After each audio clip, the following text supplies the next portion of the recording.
nasa linya natin. Taxi sa Double B! Si Senator Panfilo Lacson. Senator, magandang umaga Good po sa morning. inyo. Opo. Good morning, sir. Joel, Weng, magandang umaga sa ating lahat.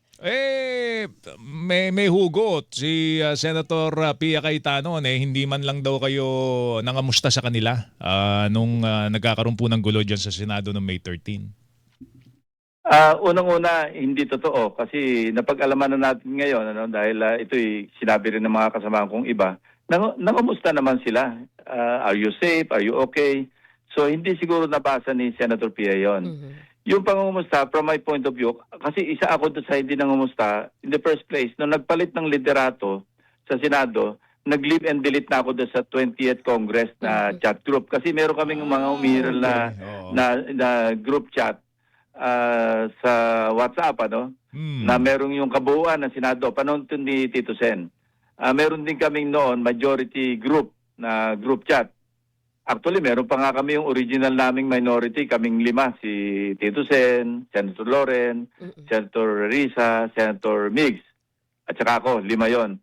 Wala na rin yon. Leave and delete na lang kami kasi wala na si Senator Loren. So meron yung umiiral, kaya siguro hindi lang nabasa yon ni Senator Pia out of her, yung emotion niya na mali rin ang pinanggalingan kasi narinig ko yung privilege speech o yung manifestation ni Senator Risa. Magkaiba yung timelines nila at saka yung konteksto nila.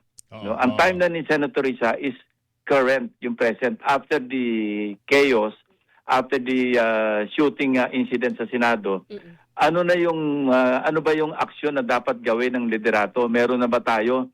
Para bang ang ramdam niya, parang walang nangyari. As far as yung kanyang pananaw na reaction o yung action taken dapat ng Senado, ng leadership. Ang dating kay Senator Pia, parang tinitrivialize yung pangyayari, kaya iba yung timeline niya. Ang timeline niya, yung panahon na nagkakagulo, na para bang ang sinabi ni Senator Risa, parang walang nangyari. Para bang, okay lang yan, parang walang nangyari. Magkaiba. Mali ang intindi. Parang gano'n, ano? Mali intindi. Kaya pag mali intindi mo, mali ang premise mo, mali ang reaction mo. Okay. Senator, tapos na yung issue na nalinawan na natin na meron naman talaga nangamusta at hindi minaliit yung kanilang sitwasyon ng time na yon.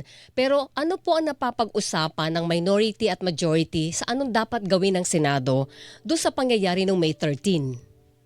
Well, may mga privilege speeches. So, may pending motion. Opo. Actually, galing kay Tito Sen na i-refer sa Committee of the Whole yung pagsasagawa ng inquiry. Sa akin ito, pananaw ko ito, dapat ilimit na lang namin kung ano ba yung Committee of the Whole inquiry or investigation na gagawin namin. Ilimit na lang namin sa pagbabalangkas ng remedial legislation o kaya administrative remedies para hindi na maulit yung kaganapan, yung gulo noong May 13.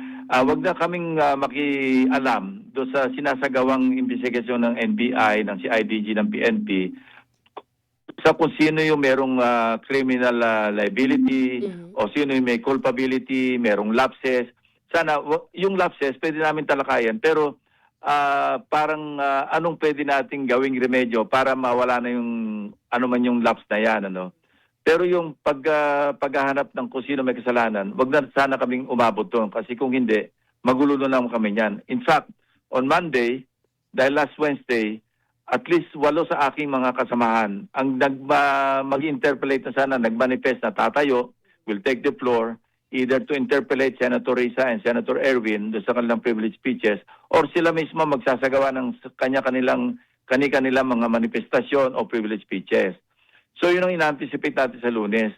Gano na naman kagulo yung mangyayari na balik-taktakan kapag umabot sa ganon. So pag Committee of the Whole hearing, siyempre, mapapanood naman na ito ng publiko, ng mga kababayan natin. At kung magbabatuhan lang kami doon sa Committee of the Whole hearing, kasi to me, it's really awkward for us to be investigating ourselves. Yes, totoo naman po yun. Pero kung kayo ang tatanungin, Senator, sa nakita nyo, ano naging problema doon? Bakit humantong sa putukan ng baril? Yun ang hindi natin alam kasi sa ngayon, meron ng findings, initial findings yung PNP, yung CIDG, na sinabi nila, naging trigger happy yung aming OSAA, na siya yung una nagpaputok, several bursts, at hindi pa malinaw kung ano yung conclusion. Mhm. We will stick to the facts as it happened as it unfolded Umalis si Senator Bato kasama si Senator Robin Padilla. Maliwanag 'yon sa CCTV, hindi naman Opo. pinagkakailitan ni Senator Robin. Mm-mm. Pangalawa, nagkaroon ng putukan. Kung anong sabi ko nga, 'di ba? Kasi bilang isang sa napakahabang panahon ay naging investigador sa law enforcement. Tatlo agad ang titingnan mo eh. Sino may merong means? Means meaning either weapon o capability para magsagawa ng isang krimen. Krimen muna pag-usapan natin. Opo. Sino yung merong opportunity? Para bang, sino yung nakasilip ng oportunidad? Alam ba, magkikidnap ka, may opportunity, walang kasama yung kikidnapin mo, kinidnap mo. At sino yung merong motive? Yun ang sa akin ang pinaka-importante. Okay. Siguradong paggawa mo ng krimen sa isang pangyayari, meron ka motibo eh. Whether it's a noble motive, whether it's a personal or selfish motive, sigurado merong motibo para gawin mo yung isang bagay. Alright, pinag-uusapan ngayon, Weng, yung pananagutan ni Senator Robin sa batas dahil nga dito sinasabi parang tinulungang makatakas ang isang fugitive from justice. justice. But as a member of the Senate, wala bang pananagutan? Hindi ba ito'y kareklamo sa Ethics Committee, yung ginawa ni Senator Robin na nasa ilalim ng protective custody ang isang tao na bigla na lang nawala sa inyong kustodiya?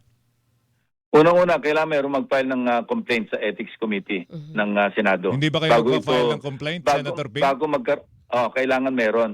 Walang motu proprio yung yung Ethics Committee eh. Kailangan mayroong magpa-file ng complaint na sufficient yung form and substance para umandar yung proseso sa pag-imbestiga do sa ethics complaint against any senator for that matter. Ikaw, hindi ka magfa-file? Hindi, senador kami eh. Pwede rin mag-file, pero mas mainam na yung, kasi pagka, hindi ko alam kung magiging member ako ng ethics committee. Oo. Pag naging complainant ako, Mm-mm. tainted na kagad yung aking magiging desisyon, Opo. So, kahit tama man o hindi. Dahil member ako, nag-file ako ng ethics complaint sa kapwa senador, para bang automatically mag-i-inhibit ako bilang miyembro. Ako So mas hindi- mainam na yung sa civilian na yun o Any yung ordinary uninterested- Filipino, no? Any ordinary Filipino. Senator, tama. huling hirit ko na lang. Si Senator Bato po ay pinapa-aresto na po ng Department of Justice sa PNP at NBI. Ano ang take po ninyo doon? Sa usaping ng mga usapan ng mga abogado, ginalang nila yung pending na petition para sa TRO. Ngayong na-deny na ng TRO, ginuna ng Department of Justice at saka ng OSG, pwede nang arestuhin. Kung ako yung tatanungin, noon pa man, the moment na na-confirm na meron talagang unsealed na warrant of arrest, dapat noon pa lang inaresto na. Kasi wala naman TRO na na-issue eh. Oo. Unless merong TRO, maski merong na-unseal na yung warrant of arrest ng ICC, hindi mo pwedeng arestuhin kasi merong kautusan yung kataas-taasang hukuman na huwag kayong gumalaw, temporary restraining order eh. Pero at that time na walang ini-issue TRO, sa aking palagay, sa experience ko rin, Pwede na siyang pwede naman arrestuhin. talagang arestuhin. At katunayan, nag-attempt naman talaga yung NBI. Factual naman ito, na yung NBI, nag-attempt talagang arestuhin si Senator Bato. Ang problema lang, yung means ng pag-arrest, yun ang hindi siguro napag-aralan mabuti. Ibig sabihin Kasi yung sa pag-amin na rin ni NBI Director Matibag, dalawang babae ang pinag-serve niya. Okay, Kung ang pinag-serve niya doon 5 matitipunong NBI agents, palagi ko hindi umabot sa ganitong pangyayari. At sagutin na nila yon dahil nag-decide na rin silang arestuhin.